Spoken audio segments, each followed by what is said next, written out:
Welcome back to the Around the Ropes podcast. Guys, we have another fantastic interview for you guys tonight. If you guys remember back to the days of WCW, you might remember this guy. You've seen him a lot on the independent scene. Now you see him primarily in GCW, Game Changer Wrestling. But join the program, the one, the only, the American Giant. Sir, how you doing this evening? Good, my brother. How you doing? I'm doing great. I'm really looking forward to this because of the fact of your story. And before we get into your time at WCW and all that stuff, I want to dive first into what made you want to become a pro wrestler. Was there a moment, a match? What was that earliest moment you had with pro wrestling? Well, what made me want to get into it. My mother and father, when I was 13 years old, took me to the arena one night, and I saw a match live between the late Superfly Jimmy Snuka and Ray the Crippler Stevens. And at that point in time, when they started wrestling, battling out, that just got my blood going. And when they got done with their match, about 2 matches later, comes Andre the Giant coming down. I'm like, oh my word. That really bullied me up when he was wrestling. I think it was Big John Studd back at the time. And that really put me in, it's in your blood years after you start seeing it, so to speak. And I thought to myself, there's the ticket right there. Get in the ring and start training hard. And at that point, I started to think about it, meditating upon it, and before you know it, I'm doing it now. Now, obviously, when you're young and you see a guy, the build. Now, a lot of the people who watch the show, I'm not saying a lot, but a good majority, I think it's safe to say, were not around in the heyday of Andre the Giant, Big John Studd. For the younger generation, what was it like when you first saw somebody like Andre the Giant? You saw this guy come walk into the ring with how tall he was. What was that first thought like? I thought I thought I was very petrified, to be honest with you, because I was not quite that tall back then. I was like 5'10" and a half to 6 foot at the time. And when I met Andre in the 8th grade, so to speak, I had to look up to him like this. I'm like, oh my God, I'm shaking hands with a giant. Yes, he did scare me at the moment when I first met him. And I had to calm down, man, because you never know. My heart was racing like a son of a gun. And after years of growing, watching him, I'm starting to get used to meeting big guys like Andre throughout my youth, if you think about it. I know, and I get that. And like I said, a lot of people who watch the show were not around at the prime of his time of his career.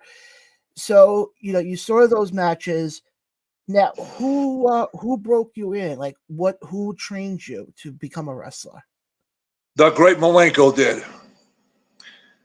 And how I met Boris Malenko, I was going to college at the time, up in Syracuse University, actually a smaller college, and I got a phone with.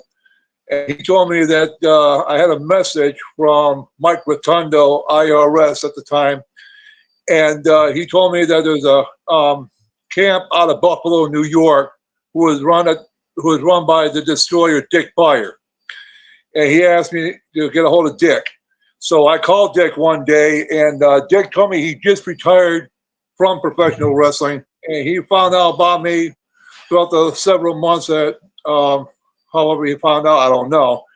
And he told me, because I'm going to refer you to one gentleman in Florida. He asked me, in the Tampa Bay, Florida, rather. He asked me if I knew a guy by the name of the Great Malenko. I said, no, I never heard of him.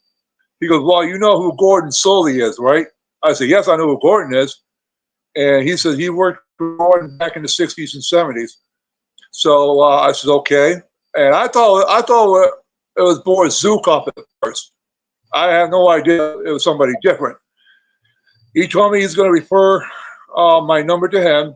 2 days later, I'm sitting home watching a program with my dad, and Boris Malenko calls me and found out about me. He goes, well, I'll tell you what, if we can get you down here to train, and we want to send you over to Japan with the big boss man, Mr. Perfect, and all those guys to get some more additional training. Well, I made it to Tampa, all right, but it was too late because I could not get my passport in time. He says, that's okay. Just keep training here and we'll get you experience. And ever since I started with the great Malenko, I call him the dad of professional wrestling. I learned a lot from him, learned a lot from Joe and Dean. And it's a great time, man. I mean, I met a lot of the top stars that came out of that camp. And I'm glad to be part of it. I just want to dive into the other names who came out of that, but I did mention to you before we started that I did have a Malenko story to tell you, and because you mentioned Joey Malenko, there's a Hall of Fame up in Albany called the International Pro Wrestling Hall of Fame. They run out of the MVP Arena. They're actually about to do their induction ceremony in a couple weeks, actually, the weekend of Columbus Day. They're set to do their third induction ceremony. And first year I went up there, and I remember the story vividly.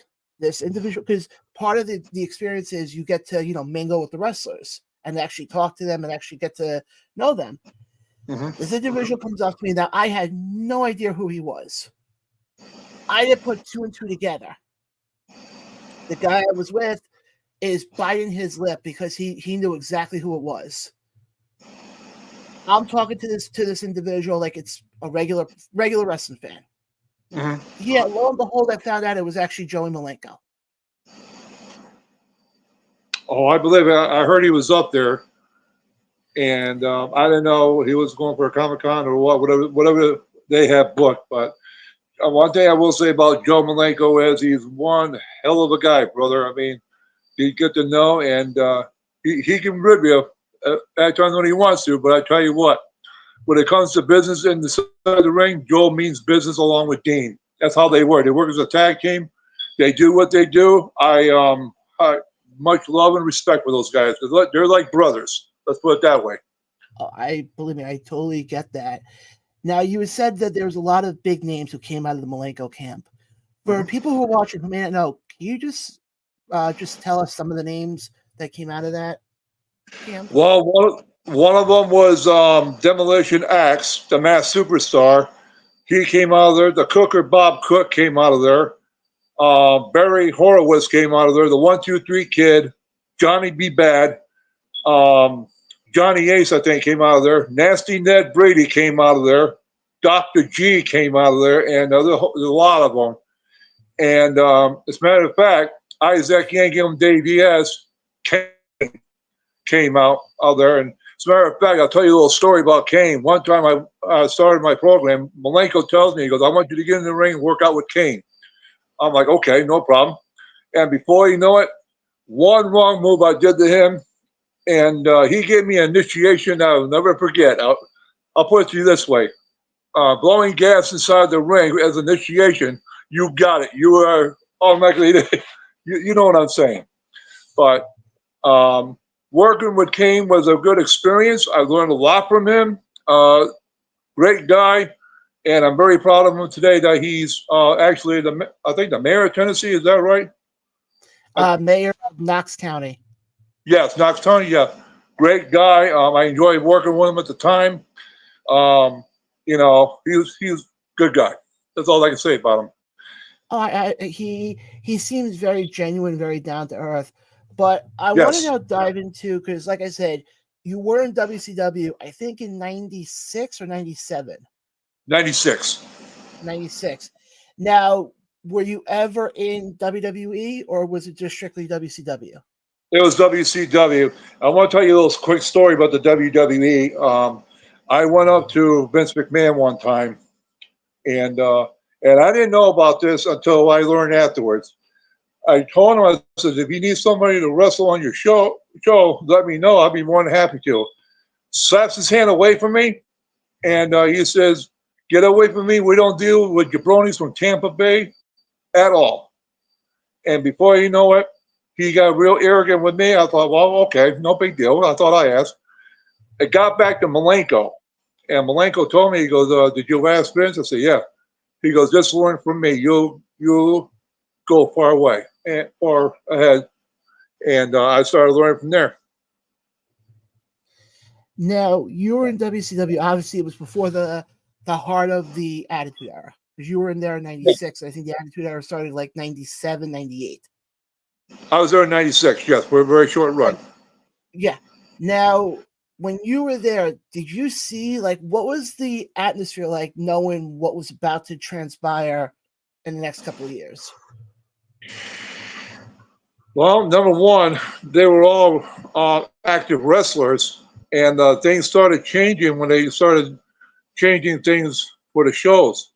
And I was commended by guys like Eric Bischoff, Arn Anderson, and Paul Orndorff.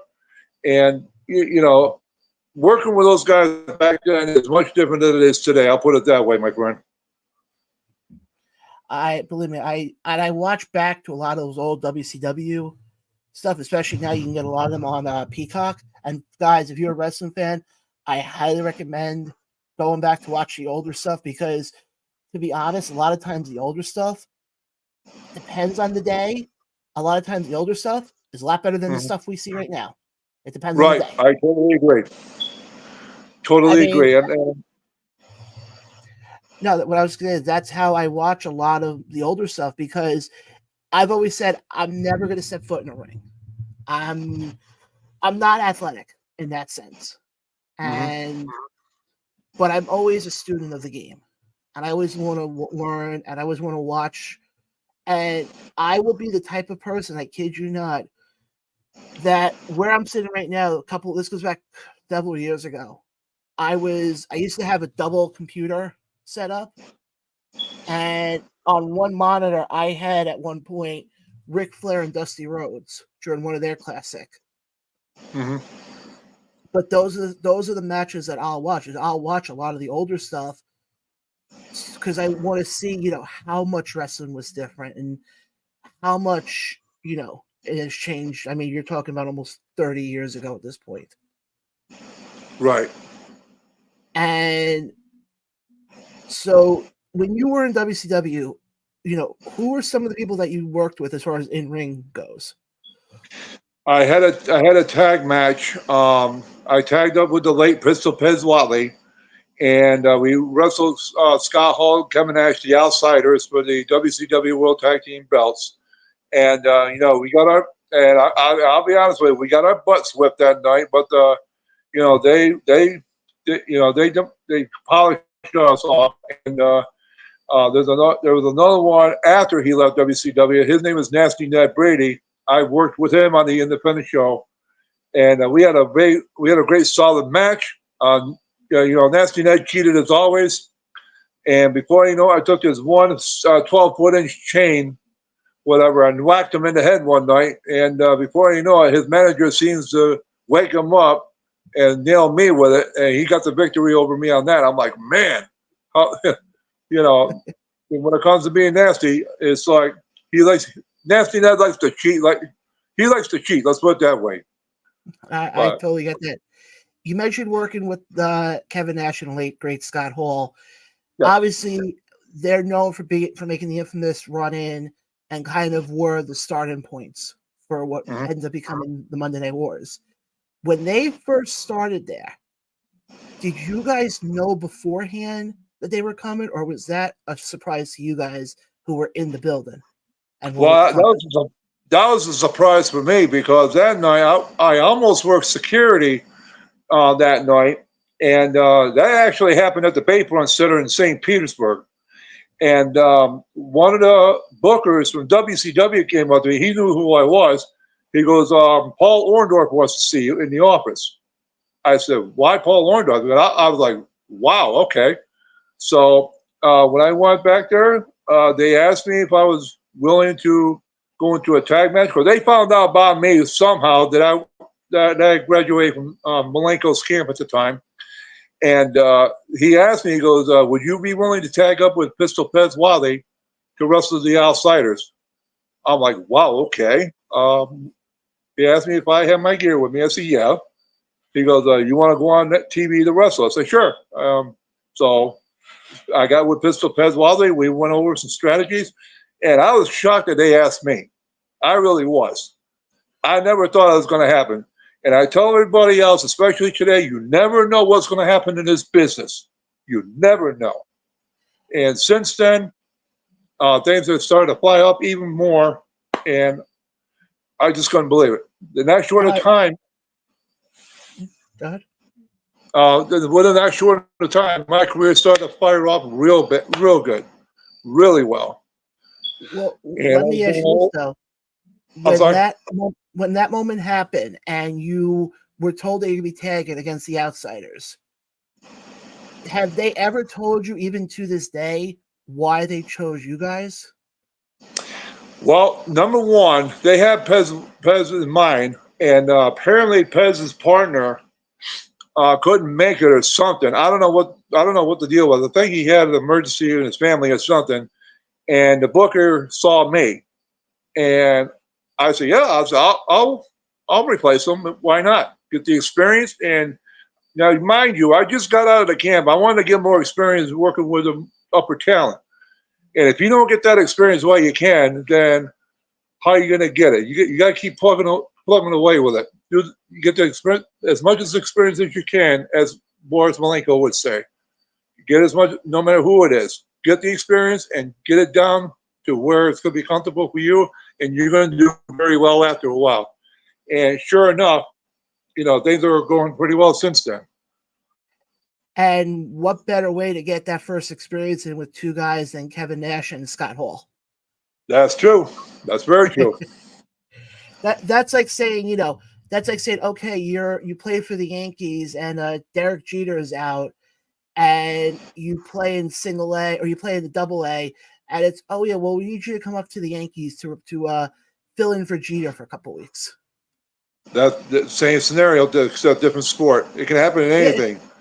Oh yeah, but that's my point though, is that it's something like that it's like you can be, first coming into this industry, first coming into the world of wrestling, and you can get the opportunity to be on TV, to wrestle two guys who, let's be honest, if it wasn't for them, I don't think we would have a Monday Night Wars. If they never made that jump from WWE to WCW, I think wrestling now would be much different, to be honest. I would think so. It depends how the promoters handle it. They got good talent out there. There's no question about it. It's how they utilize it is what's disturbing sometimes, and it can be. I agree with that 100%. Now you did leave WCW. Was there, so basically after Vince said what he said to you, there was no desire to ever go to WWE then, correct? No, I have no desire to. I heard later on, not too long ago, that Vince allegedly sold the WWE. I believe he did. I'll be honest with you. If somebody like Triple H or The Rock calls and asks me to come up to meet with them to do some wrestling, well, will I go? Yes, I would. I will hear what they have to say, what they have to offer. No question about it. Everybody's different when it comes to that part of it. And I'd be more than willing to go if called. You just never know. Like I said, it could happen. I just turned 55 years old. I could still get a call, whatever the case is. But who knows? If it's meant to be, it's meant to be. If not, that's fine too. I'm happy just to be in professional wrestling. And believe me, you've had a long career now, and a lot of people can't say that. 30, almost 32 years in, brother. Yeah, and a lot of guys, and I've seen it from my years of watching wrestling, you have guys who barely make it for a cup of coffee. You got that right. Cup of coffee and donuts. Exactly. That it's like they have one match and it's, oh, well, where's so-and-so? Oh, he's not wrestling anymore. Well, here's the thing about that. Right nowadays, it's harder for me to get booked to have matches because today's athletes that came out, they just don't know how to wrestle a giant. Whether it's 7 feet, 10 feet, 9'3", whatever the case is, and they just don't know how to wrestle a giant. And it's harder for me to get booked. And all they want to do is see smaller guys go into inside the ring, do what they do, which I don't agree with a lot of it. I'll be honest with you. And there's some independent matches that I still get booked on. As a matter of fact, I got some more coming up here in the next several months, and I'll talk about that in just a minute. But in the meantime, I haven't wrestled since for about 2 months now, since I was back in Ocala, Florida, doing a small show for that promotion. And believe me, I will not go back to that promotion anymore. No way. Mm-mm. They just don't operate things the way they should be done. I'll put it that way. No, believe me, I deal doing this show. I deal with a lot of independent companies in the New York, New Jersey, basically the Northeast, in essence. Right. And I've heard stories of companies of guys who don't know what they're doing, or companies that are run very poorly, and then wonder why they look at the attendance and it's, oh, there's 3 people and a chicken. I want to share you a quick story when it comes to that. It just came to mind. My good friends of 20 plus years, I'm very good friends with the Nasty Boys, Knobs and Sags. Great guys, love them dearly. They were booked for wrestle cues over the winter, and I thought wrestle cues, huh? And I tried to get on the show myself, but they wouldn't have nothing of me on that show for whatever reason. I don't know whether it's something. I don't know what the deal was, but I picked up the Nasty Boys from the airport after that, and Jerry Sachs looks at me. He goes, he goes, giant. He shakes his head. He goes, I can't believe it. I go, what? A lot of people up in Syracuse were asking about you. We thought you were more popular than us and Jimmy Hart. And I'm like, I told you guys. Sags didn't believe me, apparently, that I was born and raised there. And I kept on telling people, if you would have had me on that show, to wrestle on the show, I can promise you I can draw a crowd up there. And I'm not trying to sound like a baghead, but I'm very well known because, I grew up there. I was one of the honest and respectful guys who I went to school up there with. And, I said, guys, I could have pulled the crowd in. And so I said, Jerry, it's too bad I wasn't up there, because I would have loved to have been up there, but it wasn't meant to be this past time. And I told him now it's the same thing. But, you just never know. I mean, they even were asking Sergeant Slaughter about me. Sergeant goes, yeah, because I know the American Giant very well, because I hear he's doing very well. And that was the end of that conversation. But and I get that. And well, you bring up, with today's wrestling fans, and I want to just dive into that for a hot second. Mm-hmm. Is there a difference in ring psychology when you're, especially with somebody the size of you, if you're working with somebody who, let's say, is the size of Rey Mysterio, for example, compared to somebody who's the size of like Big Show? Is there a difference in psychology? Very much so. Very much so, and I'm going to tell you why. All the smaller guys, ones that go flip flop, flip flop, flip flop, they're gonna think that for 1 second they could take a 7'3" guy like me or the Big Show and do a technical maneuver on him. That's not gonna work. You see what I'm saying? That's like shooting. That's like whipping the Big Show into the ropes and Rey Mysterio giving him a regular hip toss, whatever the case is. Yes, he can barely do it, I'm sure. But when I saw a video of the Big Show going up to the top rope, the whole room snapped in that corner. You ever see it? And I'm like, wow. I said, you gotta use your size accordingly, man. You just have to wrestle according to your size. That's all I can say about that. I understand completely what you're saying. One of the things I push for on this show weekly is not only with that, but also storytelling. I'm very big with storytelling, because a lot of the shows I go to, and I'm not talking like the professionals like WWE or anything like that. I'm talking your independent wrestling stuff. Mm-hmm. Most of the shows, well, actually a good majority of them, I'm driving at a minimum an hour and a half to 2 hours. That's at a minimum. I mean, there's been shows I've gone to that I literally leave my house 8 o'clock in the morning to get there by 2 o'clock in the afternoon. and it's all the way up in Oneida, New York, which is about a good 6 hours from me because I'm down on Long Right. Island. Right. To then get in the car and do the drive right back. So I've had that many times myself, brother. And I've always said to people, I'm never going to be a wrestler, but I travel like I am one. There's nothing wrong with that. It doesn't matter whether you're a wrestler, a manager, referee, ring announcer, or even bookers and promoters. They all do the same travel. Yeah, and it gets fun. But I want to dive into, because like I said, you came from the world of WCW, and now you're doing a lot more of the independent stuff. Mm-hmm. And somebody like you who was in WCW literally right before the peak of arguably one of the biggest runs that we ever saw in pro wrestling, do you notice a difference at all with the crowds at an independent wrestling show compared to a show that WCW did back in the day?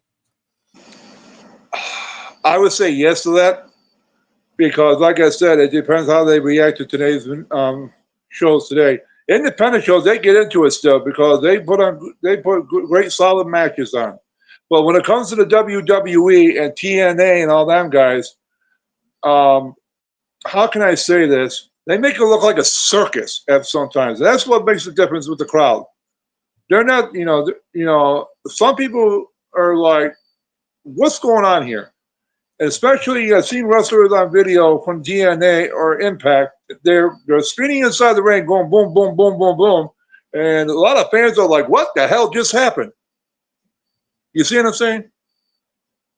That does not attract the fans whatsoever. What attracts the fans is pure, good, solid wrestling. Yeah, and that's one of my issues with a company like AEW right now. Yeah. Is AEW, they're very big. The one thing I push on, again, I'm not talking from somebody who's been in the ring, so I'm not talking from an in-ring perspective, but I'm somebody who, like, I get critical of pro wrestling, but I don't become critical to say like that, oh my God, I can't believe he said that. I look at it as, well, somebody has to say it, so I'll be the one to say it. And like one of my issues with AEW right now is they don't let anything settle. It's how many segments, how many stories can we put into a 2-hour show?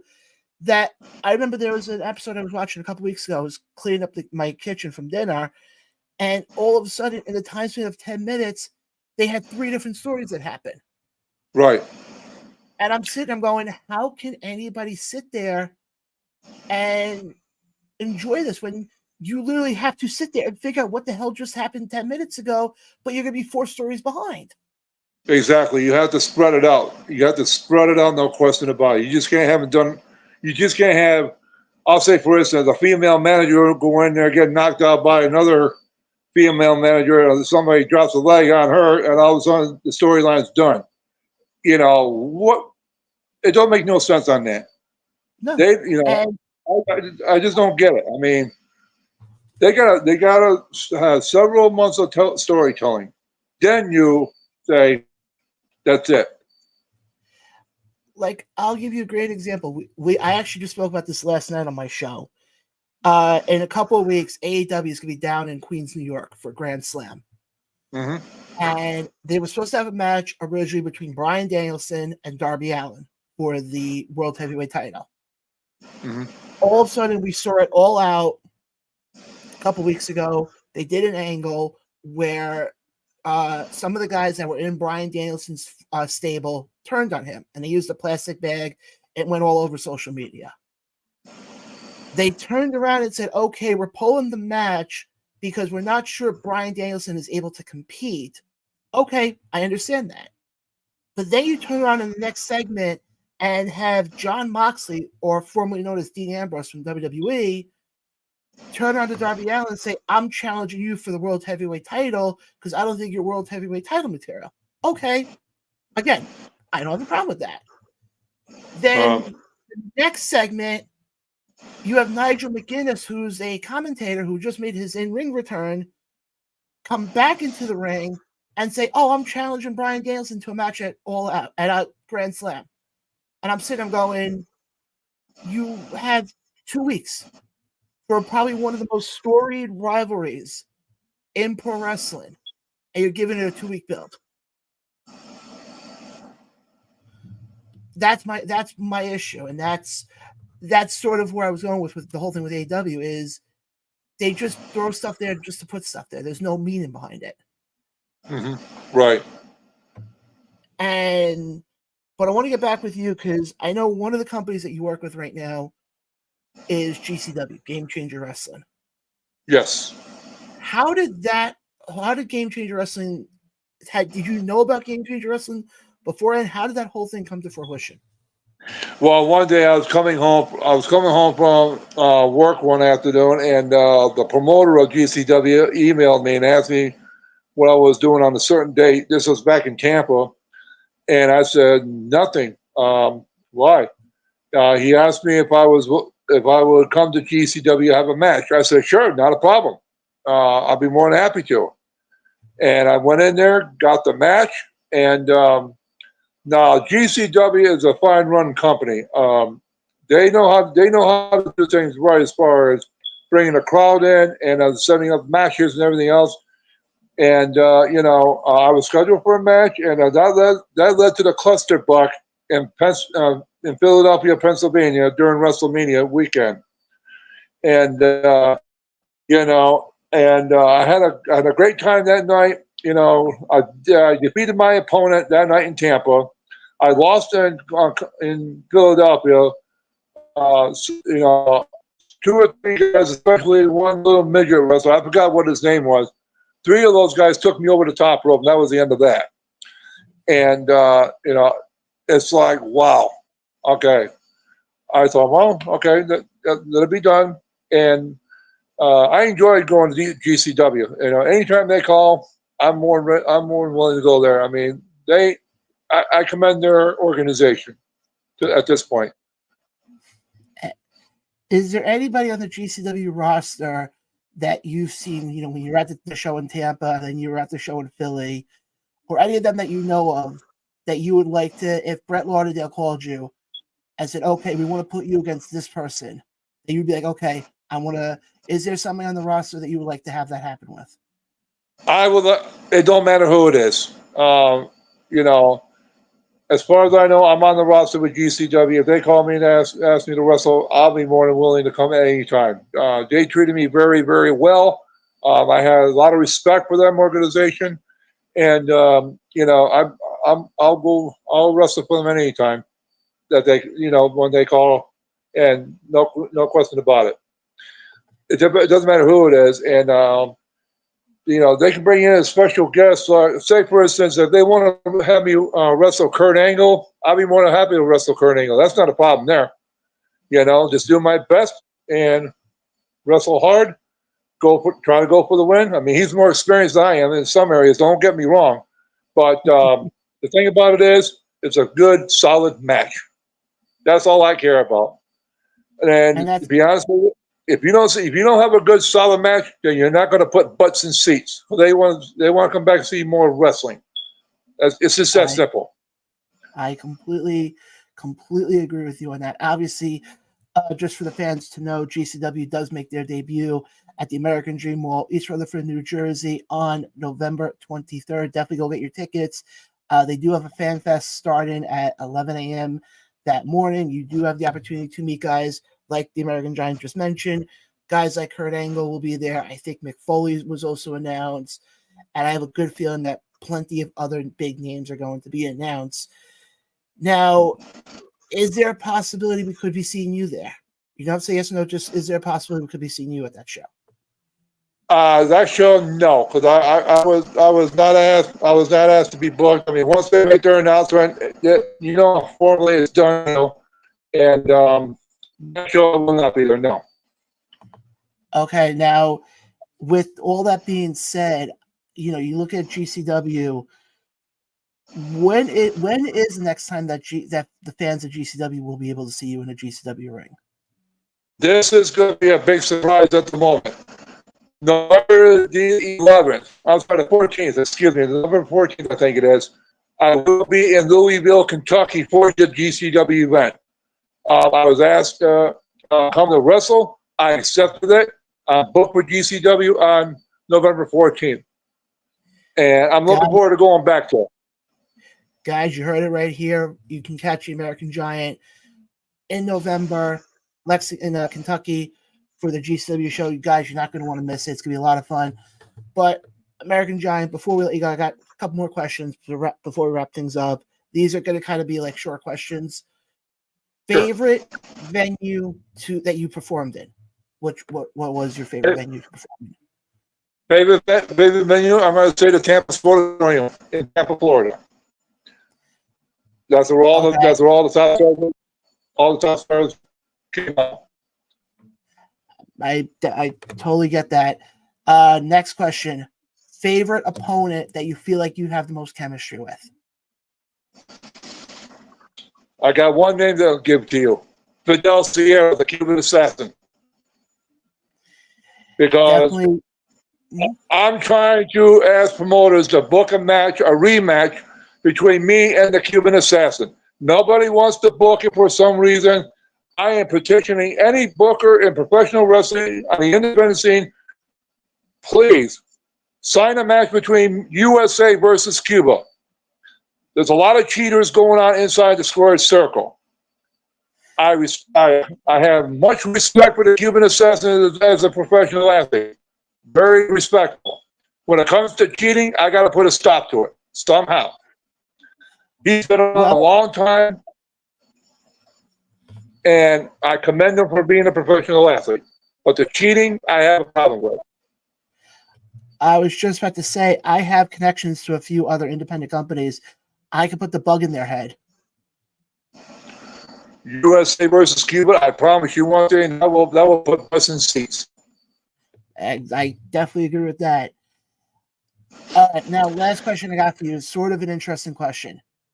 You have an opportunity to face anybody from any promotion, any time period, past or present. Who would it be? Well, who would it be? Carlito would be one.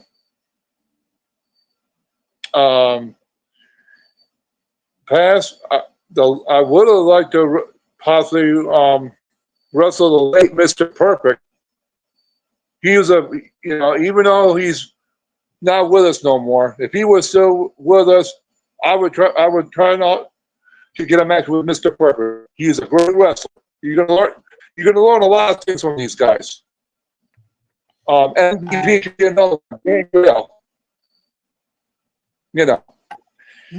totally get what you're saying. American Giant, I do appreciate you hopping on tonight. It does mean a lot. There's one more thing I'd like to mention. One more thing I'd like to mention, if that's okay. I have T-shirts that are available for purchase. Anybody who's interested in buying T-shirts, if you go to territorytees.com, you can find all the T-shirt sizes that are available to you. I want to thank each and every one of you fans for your support.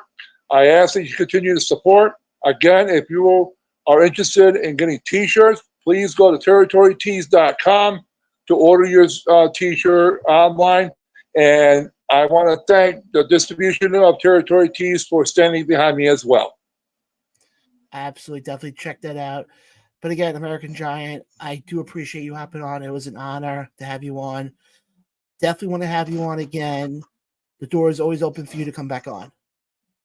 I appreciate that, bro. Thank you very much. Before we let you go, where can the fans connect with you on social media? And do you have anything else you'd like to promote? On social media, you can find me on Facebook, the American Giant Buck Brother. If you like to say first, please message me first. Who you are. I take that very seriously when it comes to inviting anybody on my page for different events.